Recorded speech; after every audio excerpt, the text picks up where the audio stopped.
اعوذ باللہ من الشیطان اللعین الرجیم بسم اللہ الرحمن الرحیم السلام علیکم ورحمۃ اللہ وبرکاتہ. Inshallah, we should be starting tonight's program with the recitation of the Moriah. I would like to call upon Brother Iqtidar to come and present his salam wa salawat ala Muhammad wa ali Muhammad.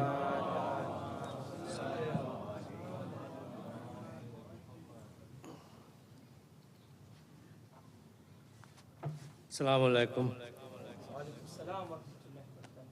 صلوات پڑھیے گا. اللہم صلی علی محمد و آل میرے نیس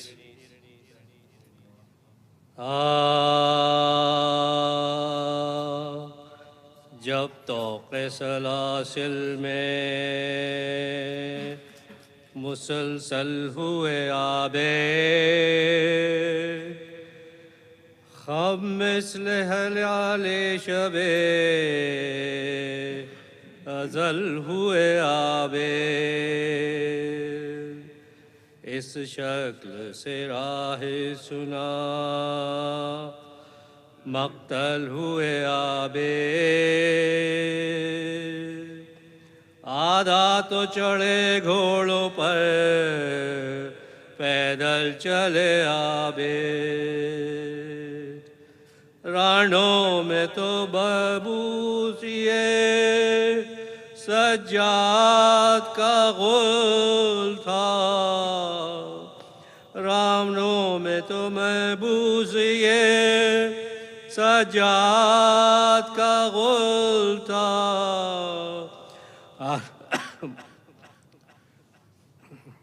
صلوات. اللہم صلی علی محمد و آل محمد وعجل فرجهم. ہر بال پہ زنجیر تھی فریاد کا غل تھا تلوار لیے چار طرف ظلم کے بانی حلقے میں دل آزاروں کے وہ یوسف ثانی غربت کا علم بے دل پدری تشنہ دہانی وہ طوق کا لنگر وہ سلاسل کی گرانی مڑ کر کبھی زینب کے رخ پاک کو دیکھا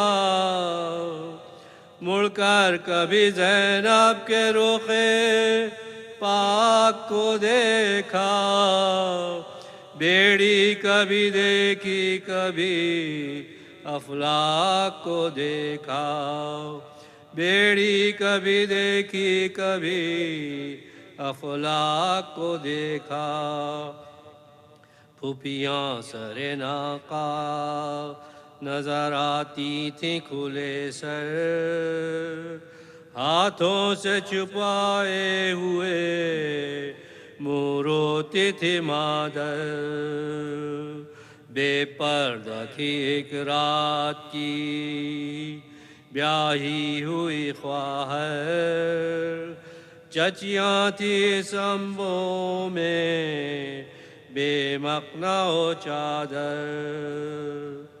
ماں ناموس محمد پہ تو یہ ظلم و ستم ہے اور سامنے سرواب کا نیزے پہ علم ہے جب طوق سلاسل میں صلوات. صلی علی محمد و آل محمد وعجل فرجهم. Jazakallah Iqtidar Bhai for your recitation. I would like to call upon Brother Kumail to come and present his Moriah wa salawat ala Muhammad wa ali Muhammad.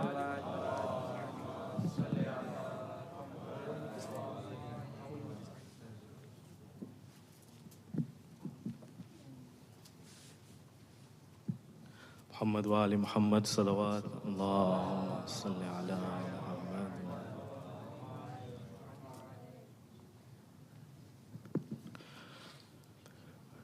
اپنے بابا کی لاڈلی ہوں میں، مجھ کو پردیس میں رلاؤ نا، اپنے بابا کی لاڈلی ہوں میں،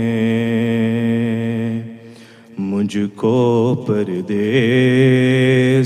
میں رلاؤ نا، گوشوارے میں خود اتارتی ہوں، تم تماچے مجھے لگاؤ نا، اپنے بابا کی لاڈلی ہوں میں، مجھ کو پردیس میں رلاؤ نا، مار ڈالا ہے میرے بابا کو، ان کے لاشے کو میں سنبھالوں گی، اپنے ننھے سے زخمی ہاتھوں سے تیر ان کے سبھی نکالوں گی، چھوڑ جاؤ یہی سکینہ کو،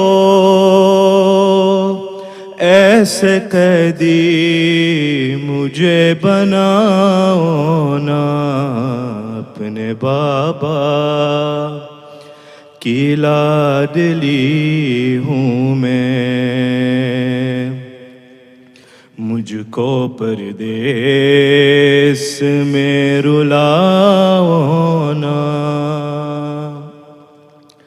میں بہن ہوں صغیر اصغر کی، مجھ کو چھوٹی بطول کہتے ہیں، میرے کانوں سے خون ہے جاری،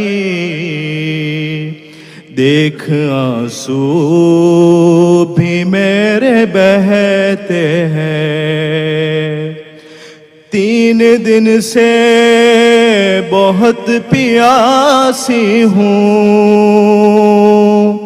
تھوڑا پانی مجھے پلاؤ نا، اپنے بابا کی لاڈلی ہوں میں، مجھ کو پردیس میں رلاؤ نا، مجھ کو سجاد ڈھونڈتے ہوں گے، میری پھوپھیاں تڑپ رہی ہوں گی، بیٹھ کر خاک پر وہ خیموں کی، چھپ کے سسک رہی ہوں گی، میں نے اپنوں کے پاس جانا ہے، للہ ان سے مجھے ملاؤ نا، اپنے بابا کی لاڈلی ہوں میں، مجھ کو پردیس میں رلاؤ نا، میرے غازی چچا اگر ہوتے تو مجھے اس طرح ستاتا نا، مجھ کو بالوں سے یوں پکڑتا نا،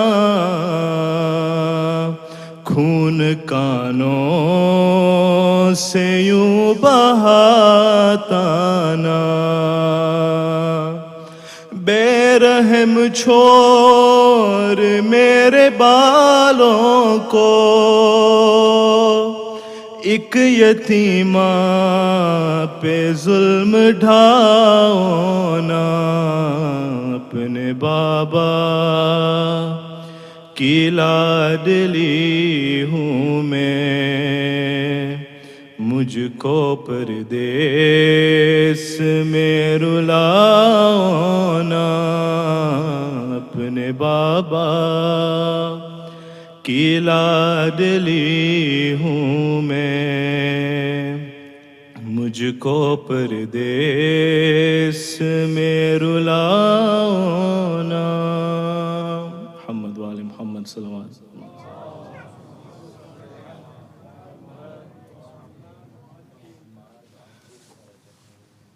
برائے خوشنودی امام زمانہ بآواز بلند تر صلوات۔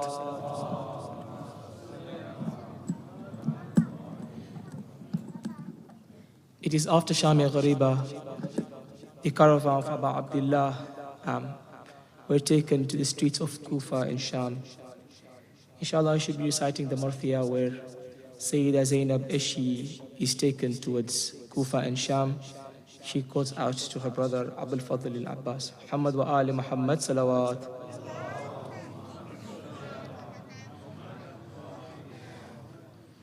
تجھ کو دیکھے بنا چین آتا نہیں، نوک نیزہ پہ سر تیرا ملتا نہیں، میں زیارت کروں کس طرح یہ بتا، میرے غازی کہاں ہو، تیری جاگیر سے چل پڑا قافلہ، میرے غازی کہاں ہو، اور تیرے بازو مجھے راستے میں ملے، میں نے چادر سمجھ کر وہ سر پر رکھے، بازوؤں سے تیرا پوچھتی ہوں پتہ، میرے غازی کہاں ہو، دیکھ کر بہن کو دشت میں ننگے سر، کیا حیا گئی، چھپ گئے ہو کدھر، خود چلی آؤں گی، تم بتا دو ذرا، میرے غازی کہاں ہو، میں نے بچپن میں لوری سنائی تجھے، میں نے چلنا سکھایا تھا بھائی تجھے، راہ پر خار پر مجھ کو چلنا سکھا، میرے غازی کہاں ہو، وہ تیری لاڈلی وہ سکینہ تیری ہے چلتے ناقے سے جب خاک پر گر گئی دیکھتی رہ گئی وہ سوئے القمہ میرے غازی کہاں ہو جو بنے مرتضیٰ میں وہ احساس ہوں بیردہ بیبیوں کی میں عباس ہوں تم میری آس تھے اے میرے باوفا میرے غازی کہاں ہو اے میرے باوفا ہے بہن بیردہ میرے غازی کہاں ہو پر محمد وآل بیت محمد صلوات.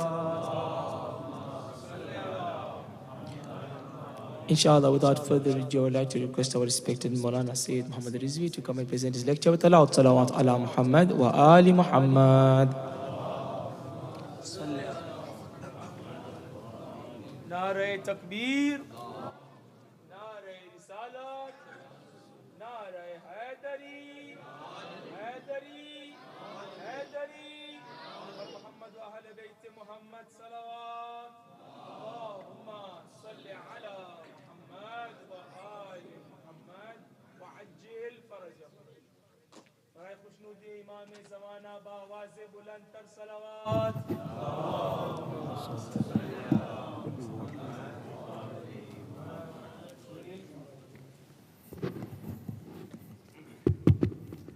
رحم الله من قرأ سورة الفاتحة.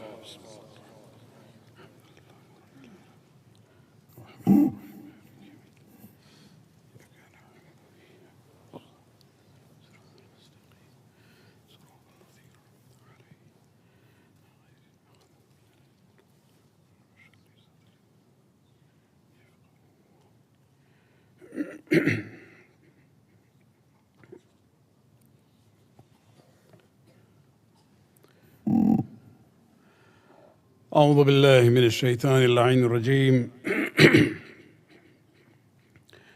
بسم الله الرحمن الرحيم. الحمد لله رب العالمين.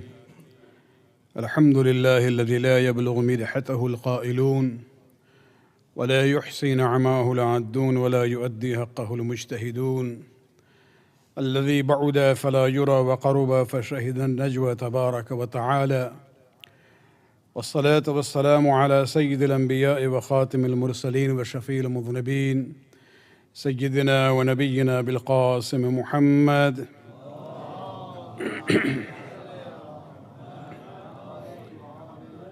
وعلى أهل بيته الطيبين الطاهرين المعصومين الذين ذهب الله عنهم الرجس وطهرهم تطهيرا.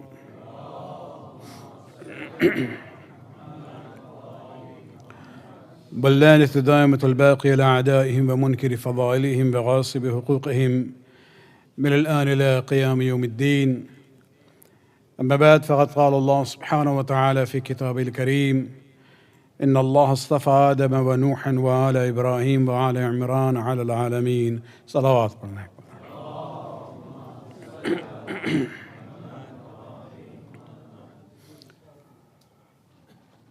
I've been requested to address tonight's and tomorrow night's Majlis in English. But before I go to the actual talk, I would just like to, commend the community, especially the parents who have been showing up in the Urdu part of the Majlis with their younger children. Even though they do not understand Urdu that well, But this is one way that they can become familiar with Urdu language, if that is the language of their family. Because we live in a society where to be multilingual, it is not a problem. It's actually considered to be an asset. In Canada, for example, English and French both are official languages. Actually, if you want to get a employment in the federal government, you must know French also. And people can do that. So the point is that if if this is the language, we should try to make our children also multilingual, in a sense that, one way would be when they come at that age to the Majalis, this is how you come to learn the language. Because the point that we have to keep in mind all the time, and I'm not trying to say we shouldn't have programs in English. No, we have to look at the environment, we have to look at the time and the place that we are. And that's where, this concept comes up. For me also, Urdu is the first language. But the point is that when I look at the next generation, and I feel that it becomes difficult for them to comprehend the basics of our faith in a language other than the English language, the language of the land, then it becomes imperative upon us to convey our religious values and teachings in that local language.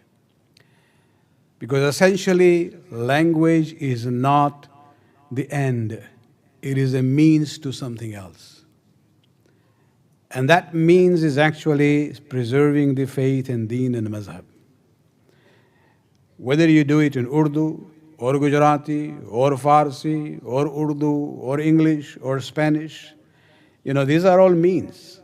And this is how, Islam has been spreading around the world in different languages. And so, I can give you my own experience. When I came to Canada, first visit, when I moved to Canada 40 years ago, I was asked to recite Urdu 10 minutes, no, English 10 minutes, and the rest of the Majlis was all in Urdu. Now, if you listen on YouTube to my speeches in Toronto, it is 90% in English. The last part on Masahib is in Urdu. So times have changed. We look at the demands of the future generation, because for us, the main thing is to preserve the mazhab and the deen. Salawat padhne ki baat ho.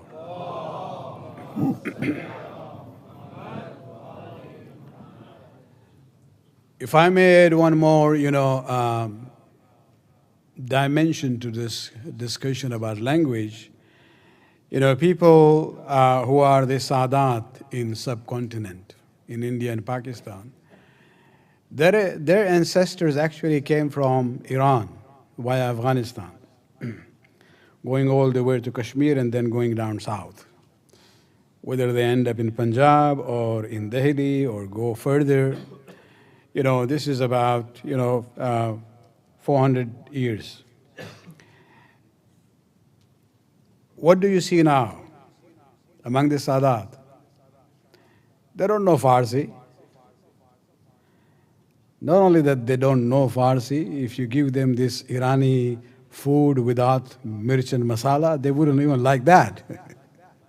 So the ancestors came from a different environment, different culture. But what did they do? They made sure that we are coming to a new land, and gradually things are going to change with interaction of the people in the local area. They made sure that our deen and madhab, our azadari survived, not in Farsi, but in the new language that they invented, known as Urdu. So that is a phenomenon you have to keep in mind, that language is not the purpose, it is the means to a higher goal. Salawat.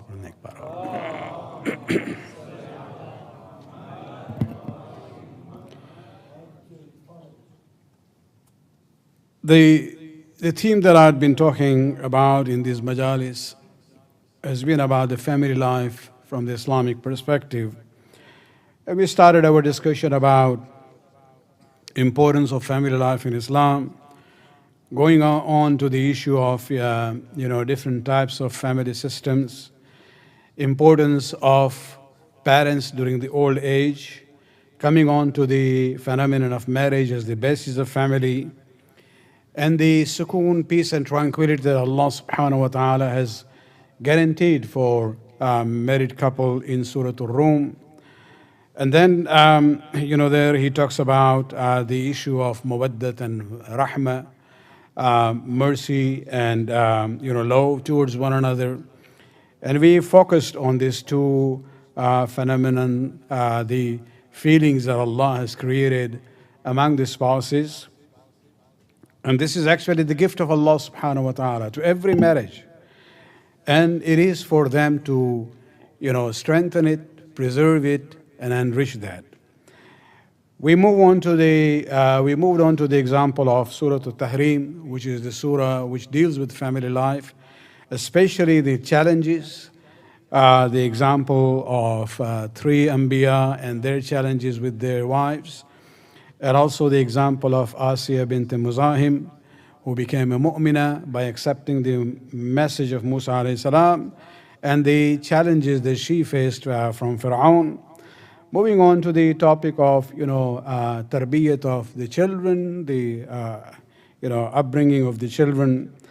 And so tonight I would like to actually just talk about 2-3 different issues which are related to the overall theme of the family life that we talked about. And so this will be as a way of, adding to the discussions and the examples I had given before. Salawat.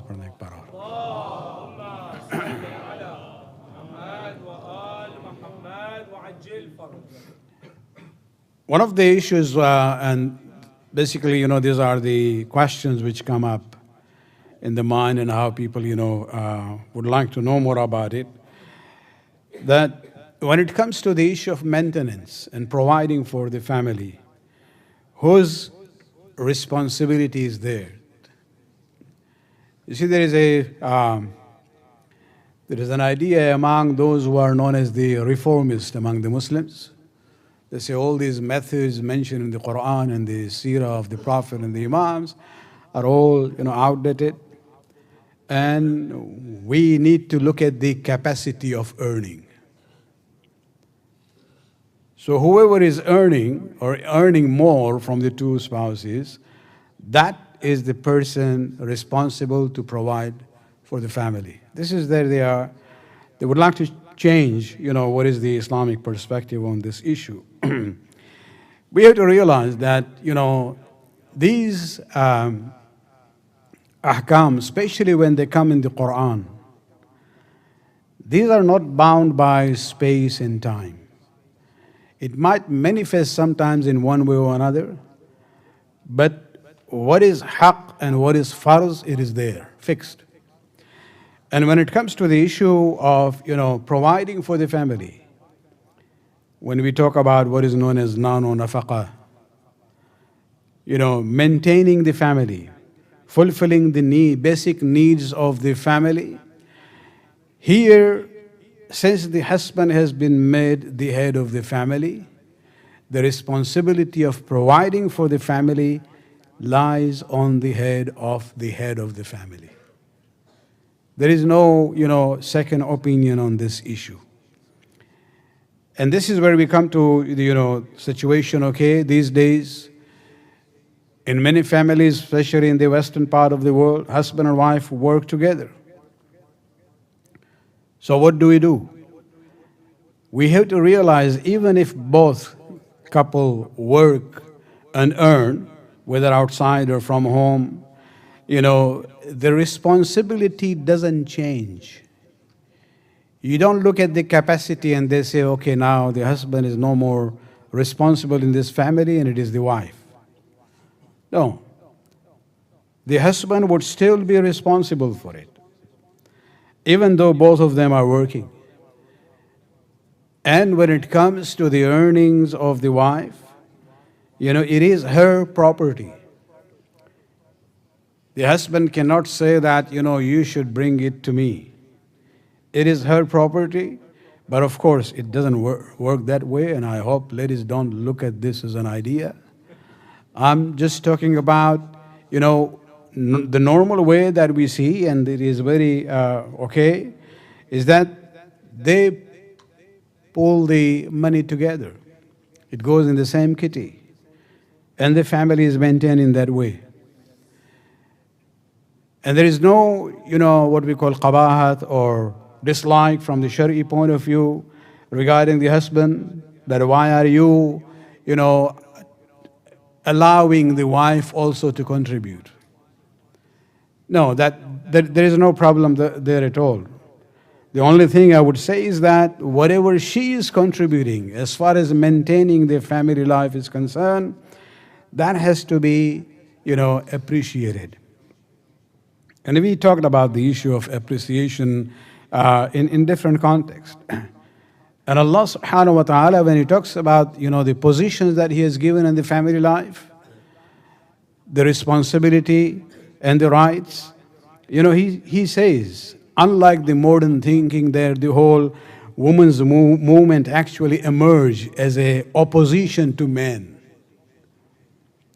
We still don't have, men's, movement. It will come sometime, But this whole issue of looking at it, women against men or men against women, this is not the Islamic perspective at all. If you look at the ayat from Surah An-Nisa, ayat number 32, Allah subhanahu wa ta'ala says, وَلَا تَتَمَنَّوْا مَا فَضَّلَ اللَّهُ بِهِ بَعْضُكُمْ عَلَى بَعْضٍ. Allah subhanahu wa ta'ala says, I have given certain, privileges, if I may call it, to some among you and not the others. It could be individuals, it could be even in the family life, men and women. And then He says, لِلرِّجَالِ نَصِيبٌ مِمَّا اكْتَسَبُوا وَلِلنِّسَاءِ نَصِيبٌ مِمَّا اكْتَسَبْنَا. The men shall have what they earn, part of their hard work. And the women shall have what they earn.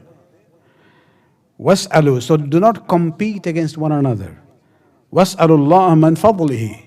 If you want more than the other, don't look at it as competitors and, enemies of one another. Rather, ask Allah subhanahu wa ta'ala for His fazl and grace. إِنَّ اللَّهَ كَانَ بِكُلِّ شَيْءٍ عَلِيمًا. Allah subhanahu wa ta'ala has the knowledge and the ability to bless all those who ask Him. Salawat padhne ek baar.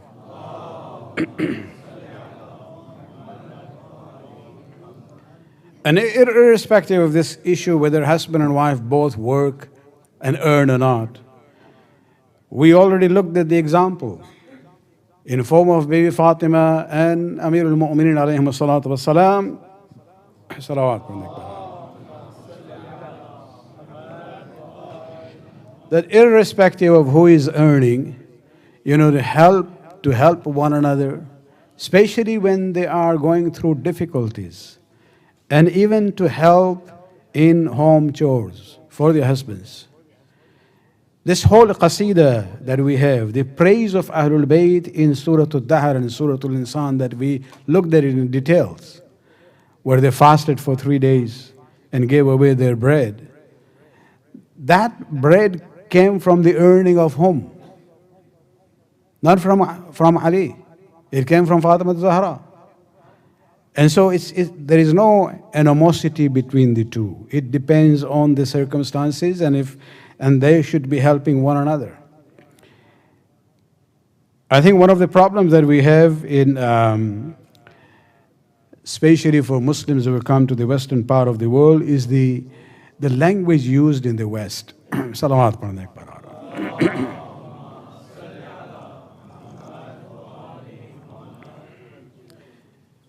You see, for a lady who works at home, in the English used in India and Pakistan, we used to write housewife. already that term has a connotation of being something, somewhat inferior.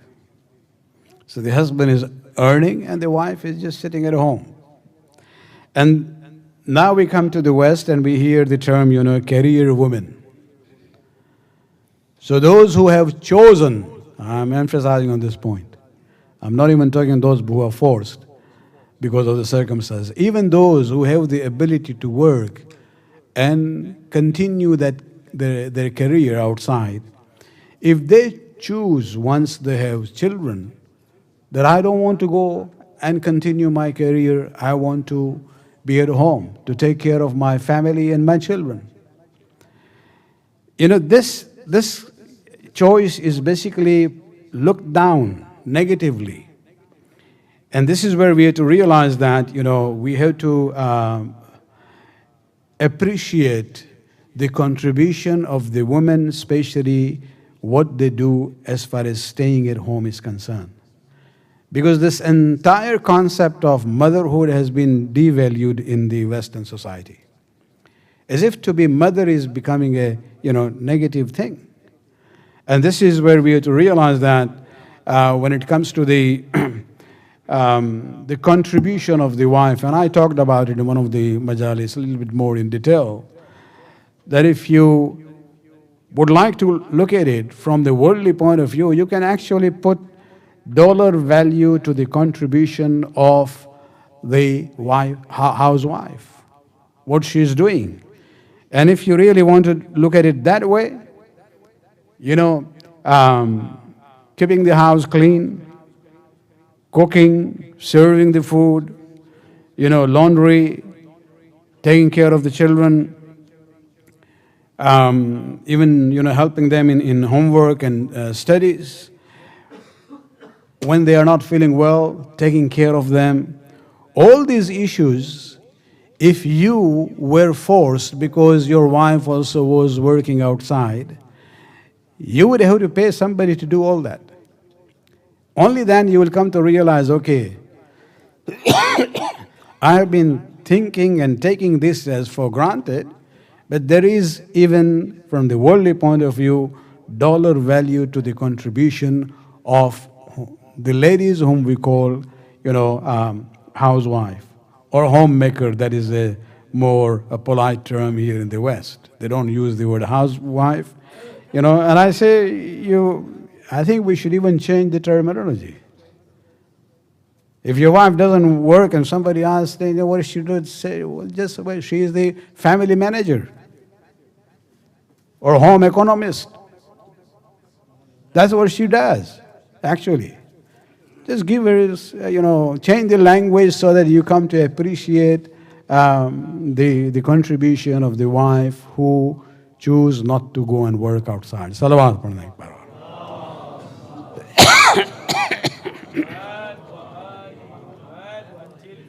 And that is why, the hadith that I mentioned in one of the majalis, and this is also in the saying of Amir al-Mu'mineen, in Nahj al-Balagha, saying number 131, where he says, Jihadul mar'a husnul taba'ul.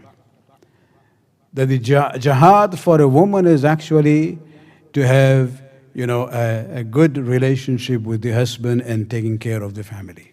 Salawat padhne ek baar.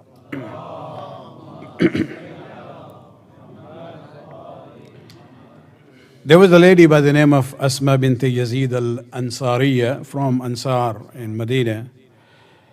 And one day she came to the Prophet in the masjid when he was with his ashab. And she asked to speak to him. While the ashab were still there. And she says, Bi'abi anta wa ummi. May my parents be sacrificed for you, Ya Rasulullah. Inni wafidatun nisa ilayka. I am a delegate from the women to you. Means I'm not only speaking on my behalf, all the women here in the city basically are behind me. وَأَعْلَمْ أَنْ نَفْسِي لَكَ الْفَدَاء. I would like to clearly say that, Ya Rasulullah, may my life be sacrificed for you. أنه ما من امرأة كائنة في الشرق ولا غرب سمعت بمخرج هذا إلا وهي على مثل رأيي. She says, I can assure you there is not a woman in the east or the west who would at all disagree with what I'm going to say. And then she says, now what is her question? She says, إن الله بعثك بالحق إلى الرجال والنساء. Allah subhanahu wa ta'ala raised you as a prophet on the basis of truth for men and women alike. فآمنا بك وبإلهك الذي أرسلك. We believed in you and in the Lord who has sent you as a Nabi. وإن معشر النساء. But when we look at the society, we women, we are confined. قواعد بيوتكم. We live in your homes. مقدر شهواتكم وحاملات أولادكم. We carry your children for 8-9 months in our bellies. وإنكم, and we take care of them. وإنكم معاشر الرجال. But you men, فضلتم علينا. You have certain honors and sawab and ajr that we don't have. And so then she gives the list. بالجمعة والجماعات. Jummah is wajib on you, but not on women. Jamaat prayers are emphasized more for men, but not women.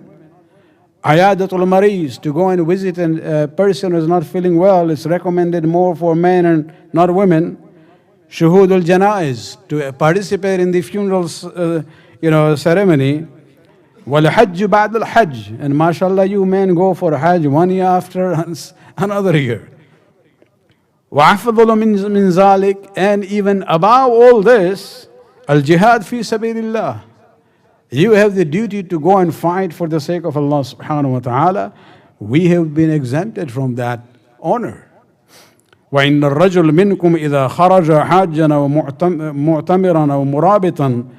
When a man from among you leaves his home for hajj or for umrah or for jihad, we are the one who stay home, protect their property, take care of their clothes, and upbring their children. فَمَا نُشَارِكُكُمْ فِي الْأَجْرِ يَا رَسُولُ اللَّهِ. Now she comes to the question. So what is our ajr and reward in what we do? All the men have all these, rewards for all these things. What about us? Before responding to her question, Rasulullah looks around and among his ashab and he says, have you ever heard such an eloquent woman? Presenting her case in such a powerful manner.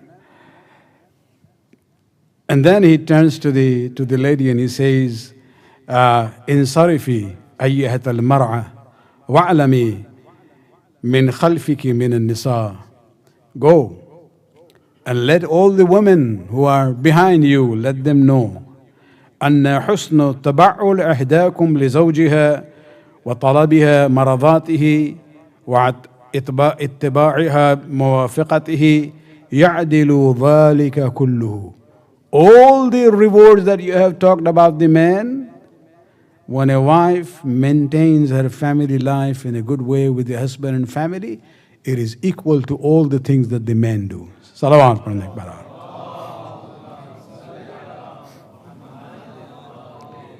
And so for women to maintain the family life is not just not just a service in that sense. It is equal to all the ajr and sawab that the men get when they go out, for different purpose. Salawat.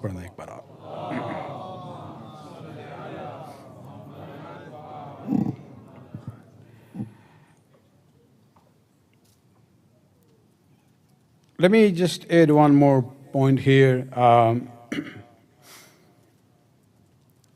Sometimes we hear this term, head of the family, and sometimes my, colleagues, especially the young ones, they come and put it in a way which even I would have a problem with that. They talk about this concept of vilayat, the authority. Yes, the term of vilayat is there. In a family, the vilayat is with the husband. But when they link it, they say you have the vilayat of Allah subhanahu wa ta'ala, then you have the vilayat of Nabi, then you have the vilayat of the Imam, and then they talk about vilayat of faqih, and then they say vilayat of the husband. I have a serious problem with the way putting it that way. The vilayat of Allah subhanahu wa ta'ala, Rasul and the Imam is a matter of aqeedah. And it is a comprehensive universal vilayat we are talking about. Vilayat al-faqih also is a fiqh issue, not a matter of aqeedah. There is a dispute among the jurists whether it is absolute or limited or not. You know, it's a whole academic discussion about it. And the vilayat of the husband, don't look at it in that way. You're kind of giving us a sanctified version to it. So you have vilayat of Allah and the vilayat of the husband. And the husband says, aha. This is not the way you look at this issue. This is a simple issue of family life. It is not part of our aqeedah as such. This is the issue of managing the smallest unit in the society known as the family. Salawat.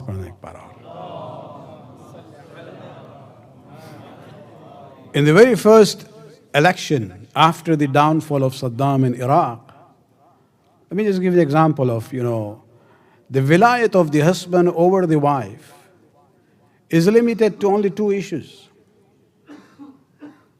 And I'll be very, discreet here in how I'm saying it. Number one, she cannot leave the house without her consent. And two, she cannot refuse unless there is a health or religious reason. Other than that, there is no vilayat on the husband, on the wife. An example is that after the downfall of Saddam, when the first election came up for the Constitutional Assembly there, where, Americans had their own design to make it a caucus system between 1/3 Shia, 1/3 Sunni, 1/3 Kurd. This is where Ayatollah Sistani for the first time made a political stand. He took the political stand and he said this will be not acceptable or legitimate at all. He actually just used their own card. He said it has to be one man, one vote. Because he knew that the number of the Shias were larger, not absolute majority, almost absolute majority in Iraq. And many issues came up on that. One of the questions he was asked that when the people go, especially the Shias and your muqallideen, men and women, when they go for voting, is the wife required to go and vote for the candidate that the husband is supporting? Or does she have her own mind and her own decision? And Ayatollah Sistani wrote it very clearly. On this issue, the husband doesn't have any authority.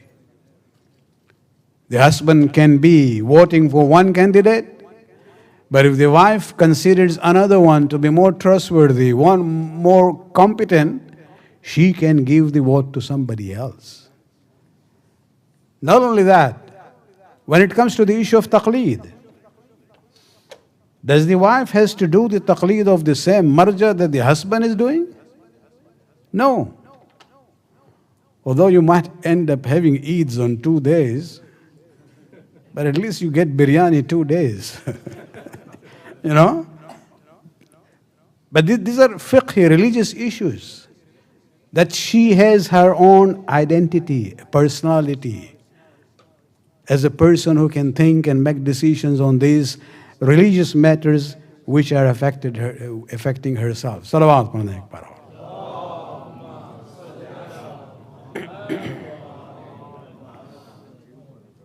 I know the men will be regretting coming tonight, but it's okay. Salawat padne ek baar.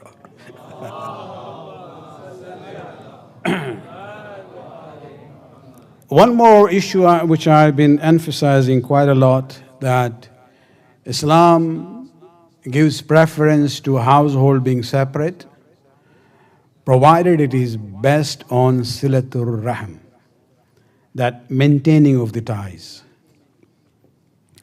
And this is something very important, and I referred to it even before, and I would like to come back to one or two points about it.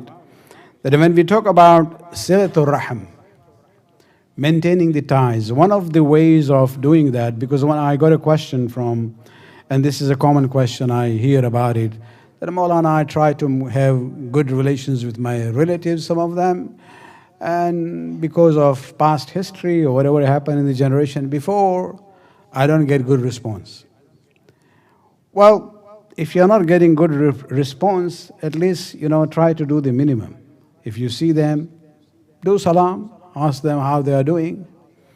You would have then fulfilled your minimum requirement of silatur rahim. You don't have to then go out of your way if they are not responding at all in a positive manner to your, expression of silatur rahim.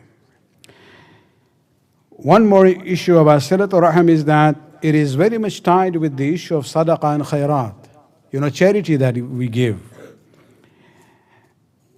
Charity, we are talking about sadaqah and khairat here, which is not wajib. It's not like khums and zakat or fitra. You will see that when it comes to the recipients of sadaqah, Allah subhanahu wa ta'ala emphasizes that if you have people who are related to you, rahim, zabil arham, then they are more deserving of the charity than others.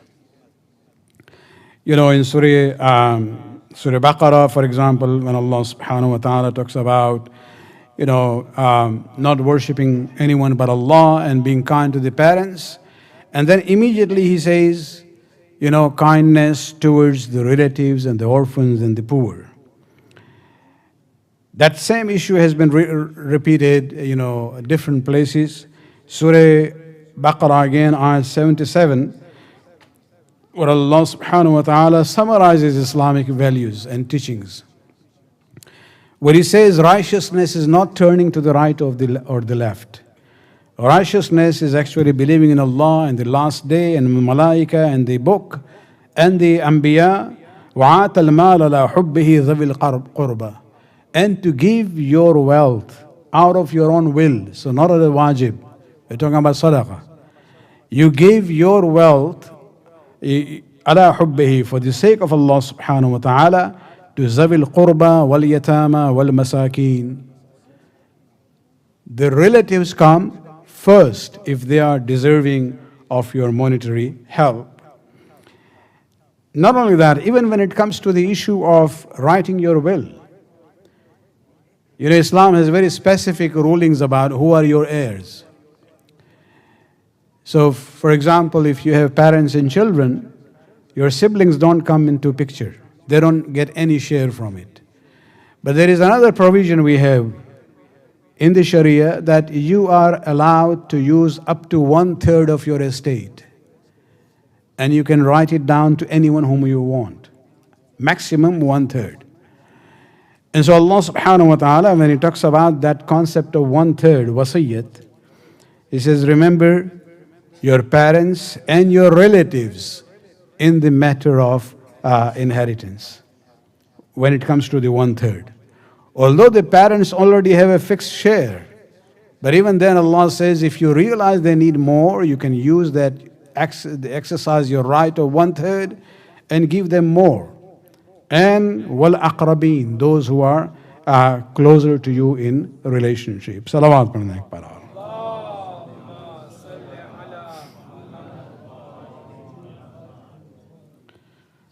Two examples of silatul rahim before I come to the end of the towards the Masaib.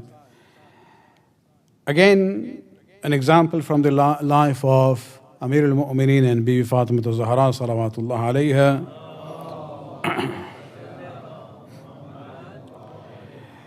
the harmony between the two. That should be the example all the time for us. We saw different scenarios. One is very interesting, and I wanted to share with you. You might have heard it before. There was a time when Bibi Fatima Zahra was not feeling well.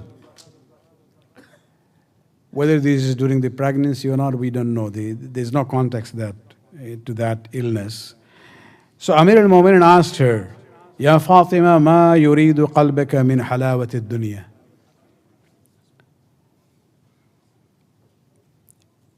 Oh Fatima, what is your desire of your heart from the good things of this dunya at the moment?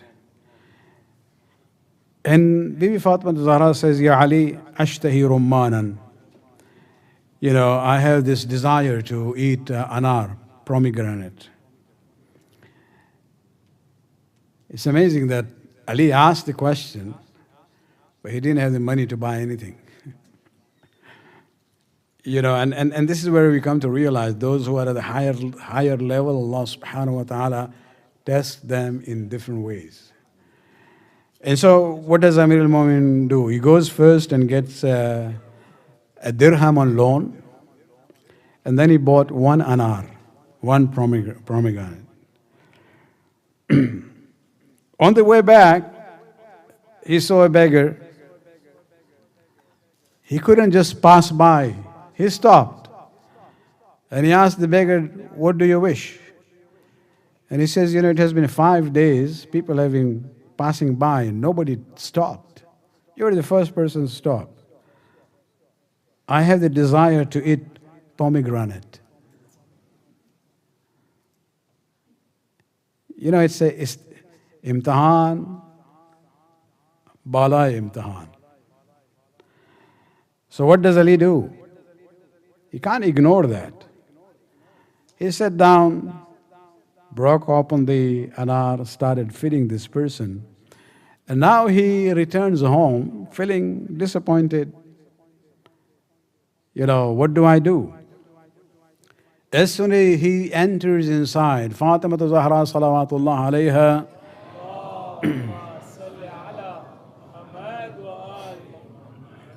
comes forward towards him with a smiling face, and she says, and this is where you come to know that she is waliyatullah like Ali. She wasn't there, but she knows what happened. She says, Amma innaka maghmoom, O Ali, you are sad and disappointed. فَوَعِزَّةِ اللَّهِ وَجَلَالِهِ. By the power and the glory of Allah subhanahu wa ta'ala, إِنَّكَ لَمَّا أطعمت ذلك الشيخ الرمان زال عن قلبي اشتهى الرمان. O Ali, when you fed that pomegranate, that old beggar, the desire just went away from me. Right at the same time, somebody knocks on the door.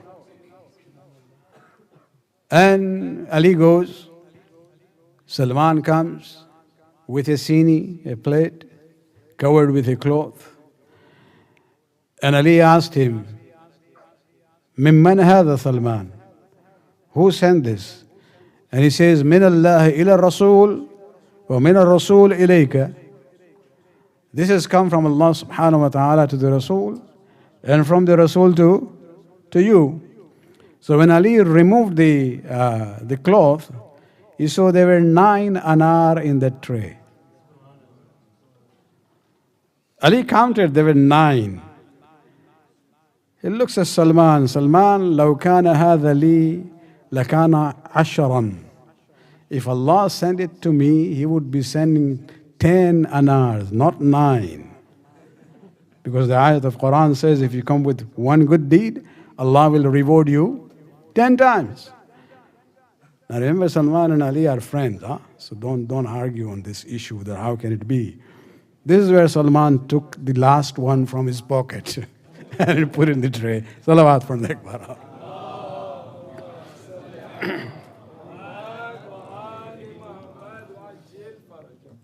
Akbar salawat padne mein.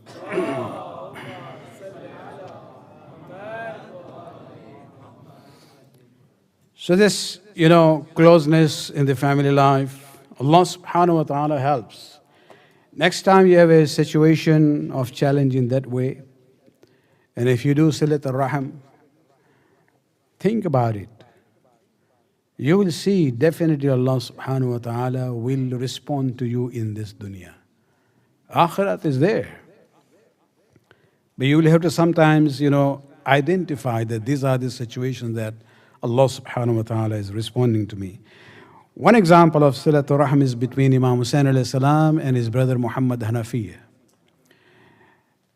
When we talk about good akhlaq, it shouldn't only be for friends and the community members.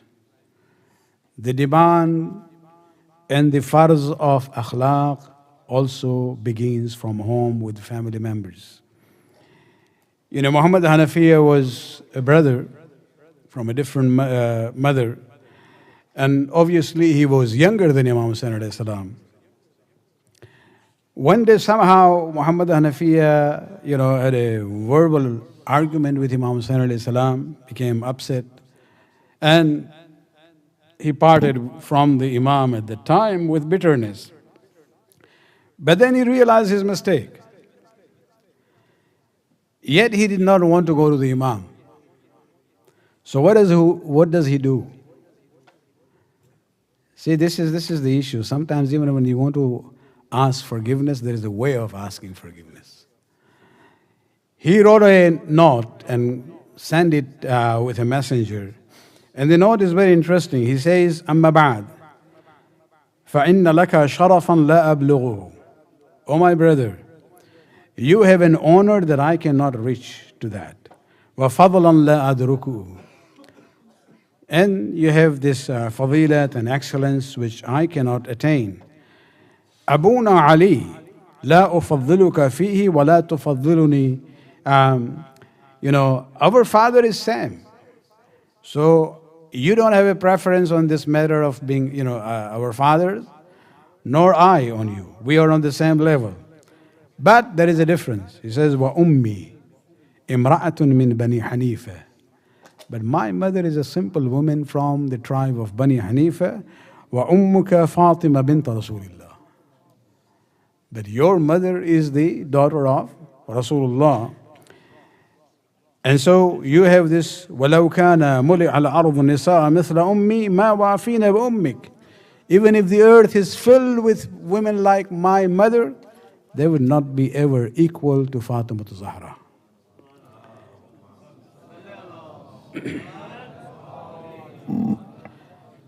So then he says, فَإِذَا قَرَأْتَ رُقْعَتِ هَذِهِ فَالْبِسْ رِدَاءَكَ وَنَعْلَيْكَ وَسِرْ إِلَيَّ وَتَرْضِينِ. He says, when you read this note of mine, put on your abba, put on your slippers, and come to me, so that we can reconcile. وَإِيَّاكَ أَنْ أَكُونَ صَابِقَكَ إِلَى الْفَضْلِ الَّذِي أَنْتَ أَوْلَى بِهِ مِنِّي. He says, I would not dare take the first reward, which is more. When there is dispute between two individuals, two moments, the person who takes the first step will get double of this sawab. He says, I don't want to precede you on this matter. So I want you to come to me. Even this is very touching and a loving way of, expressing this concept. And Hussein ibn Ali looked at the note, laughed, smiled, put on his abba and na'alain, and he went to the house of Muhammad Hanafiya. Salawat.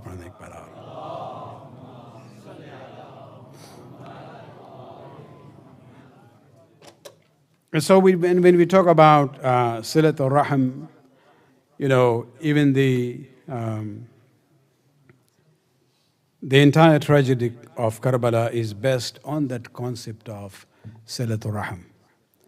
Hussein ibn Ali did not leave Medina alone, nor did he just go with his immediate family.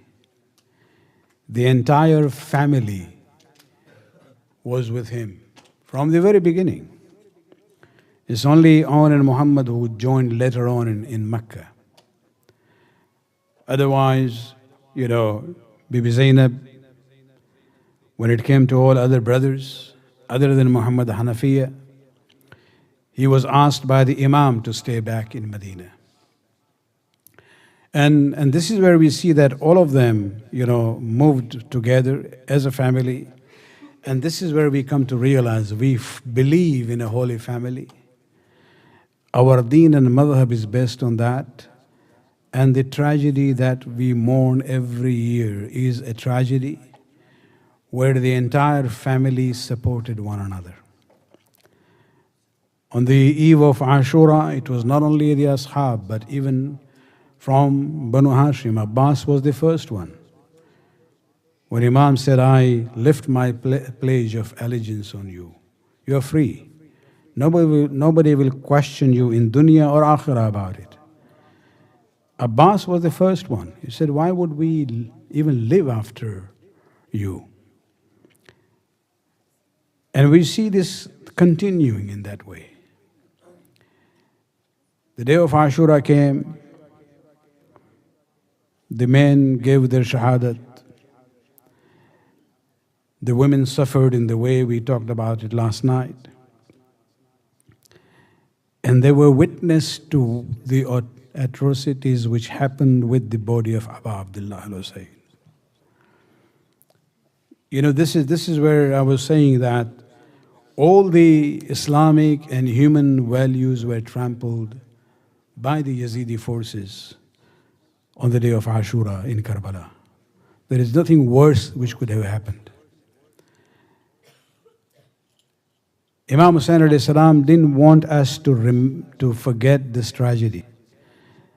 He gave us a message. Because the tragedy is very much linked to the issue of thirst, he wanted us to remember him whenever we drink fresh water. We can't live without water. Every day. And when did he give this message? After the shahadat in the evening, Sakina bint al-Hussein, the beloved daughter of Imam Hussain alayhi salam, the 4-year-old one, whether you call her Ruqayya or Sakina, the same person we are talking about. She actually went missing. Zainab and Umm Kulthum, when they gathered the children, they realized Sakina is missing. And they went to look for her. It was amazing for them to see that she was actually there with her head on the chest of a body which didn't have the head. How did Sakina know that this is my Baba? Maybe it was, as we are told by some people, that when she was crying for the father, Hussain ibn Ali actually called, Bunayya ilayya ilayya, come to me. But that few moments that she was there alone with the body of Imam Hussain alayhi salam, when Zainab comes there, and she basically tried to separate Sakina from the body, Sakina at that time says that, I saw my father in this dream. And he told me that, oh Sakina, go and tell my Shia, ma in sharibtum ma adbin fathkuruni, that whenever you drink fresh water, remember me. And when you hear about somebody who is alone and he's been attacked, mourn me. And this is where we see this concept of aza and remembering Imam Hussain alayhi salam. This is the message Hussain gave to us through Sakina after his shahadat. Next day, the day when the Yazidi forces now started to leave Karbala, going towards Kufa, and they brought these camels with the litters which didn't have any curtains or, for the women. The Yazidi forces were told to take the women and children, make them come onto those litters. When they came, apparently trying to help women, this is their Zainab and Umm Kulthum says, don't you dare even come close to us. We will manage ourselves. Zainab and Umm Kulsum helped all the women and the children to get on the litters on the camel. Then Zainab actually helped Kulsum as well as Fizza.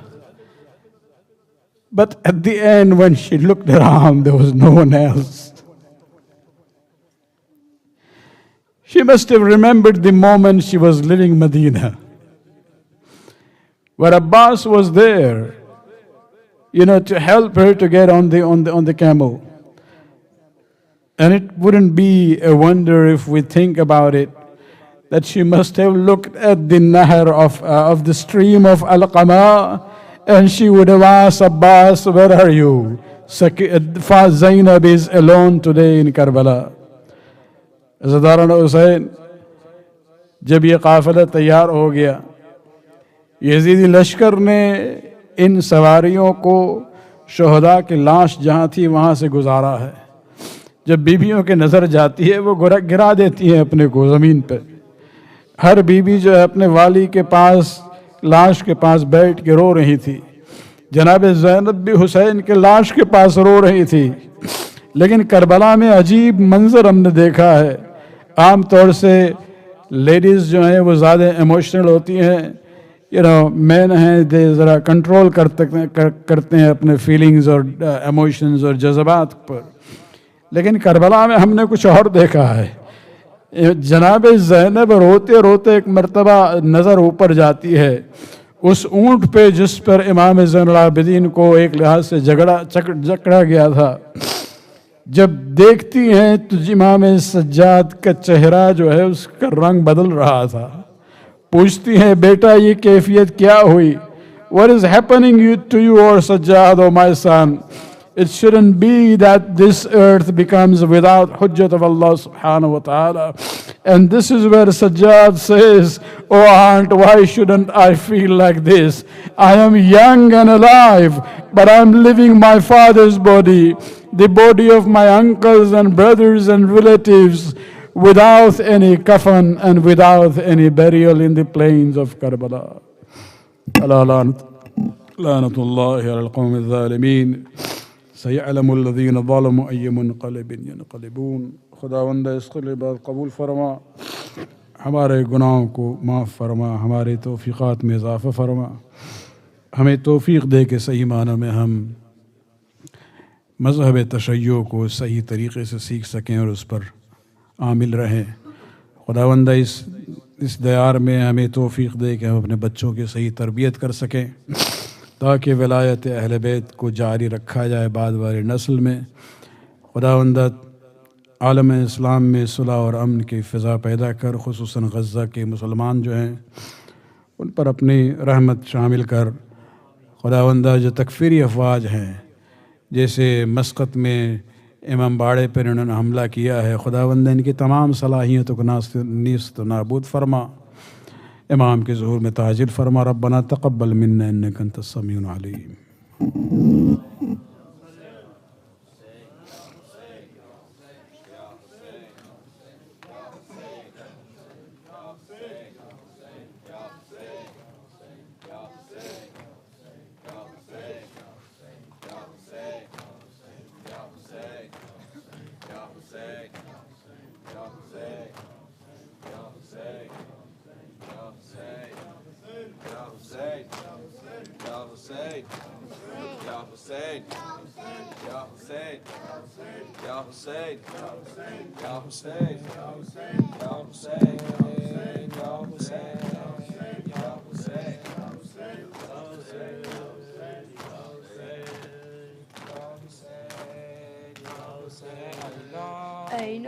أين الحسين أي جون زهرا مظلوم حسين أين الحسين أي جون زهرا مظلوم حسين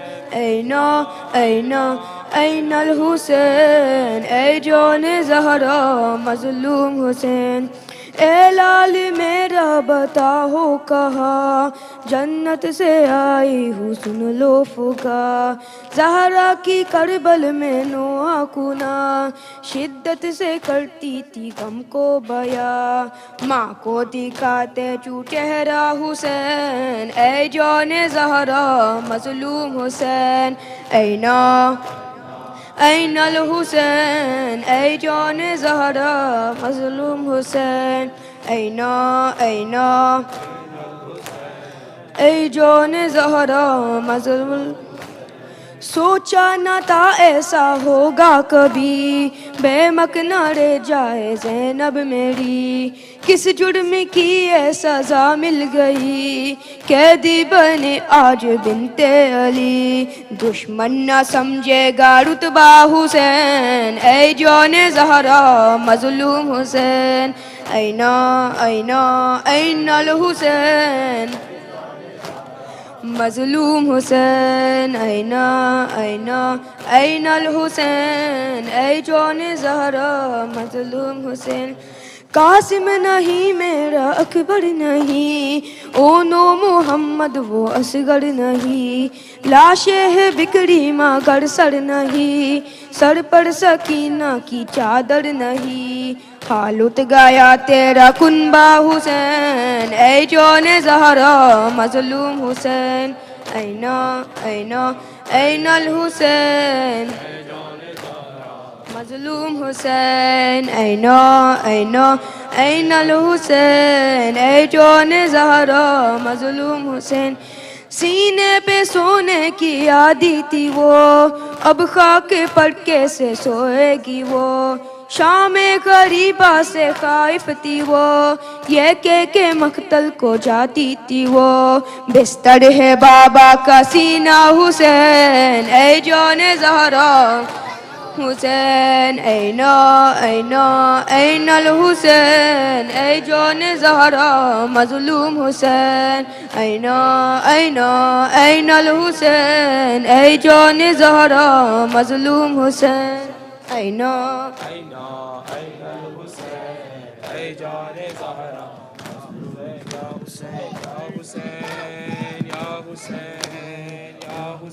جب مجھے آپ کے قاتل نے ہے مارا بابا جب مجھے آپ کے قاتل نے ہے مارا بابا جب مجھے آپ کے قاتل نے ہے مارا بابا جب مجھے آپ کے قاتل نے ہے مارا بابا ہر تماچے پہ سکینہ نے ہر تماچے پہ سکینہ نے پکارا بابا جب مجھے آپ کے قاتل نے ہے مارا بابا جب مجھے آپ کے قاتل نے ہے مارا بابا مجھے بالوں سے پکڑ کر ہے تماچے مارے مجھے بالوں سے پکڑ کر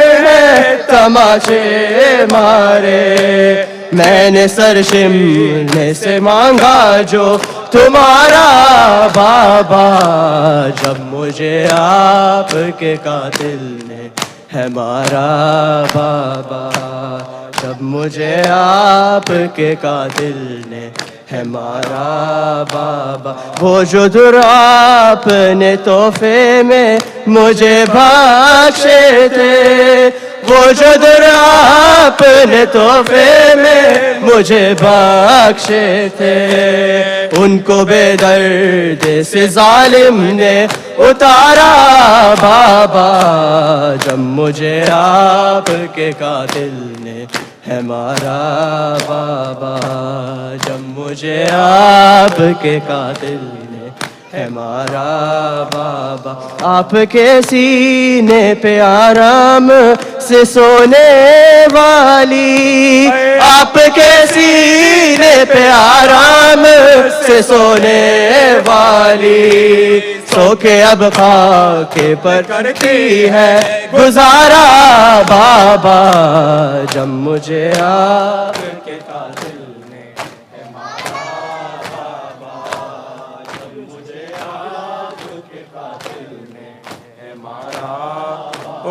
عابد بیمار تھا، وہ عابد بیمار تھا، چلنے سے جھولا چار تھا، لاچار تھا، اور شام کا بازار تھا، اور شام کا بازار تھا، اور مصطفیٰ کی بیٹیاں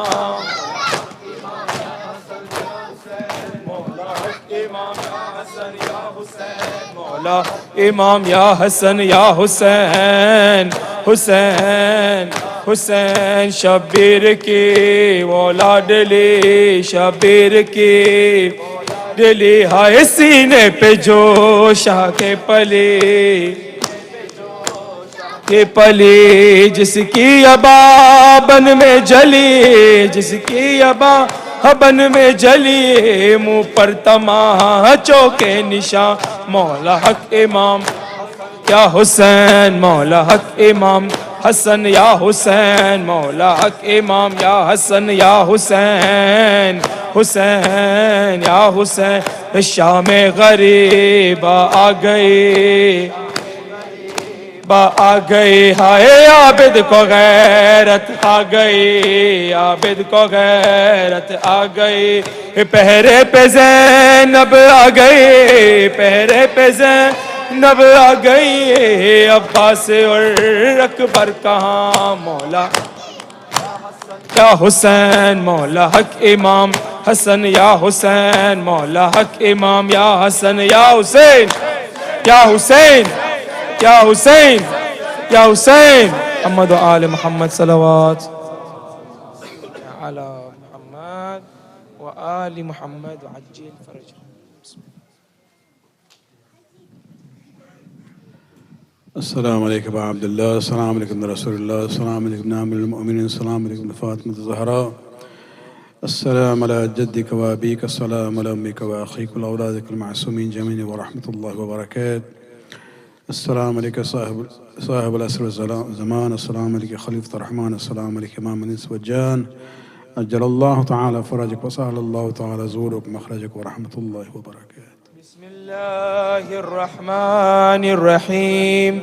اللهم كن لوليك الحجة ابن الحسن صلواتك عليه وعلى آبائه في هذه الساعة وفي كل ساعة وليا وحافظا وقائدا وناصرا ودليلا وعينا حتى تسكنه أرضك طوعا وتمتئه فيها طويلا برحمتك يا أرحم الراحمين.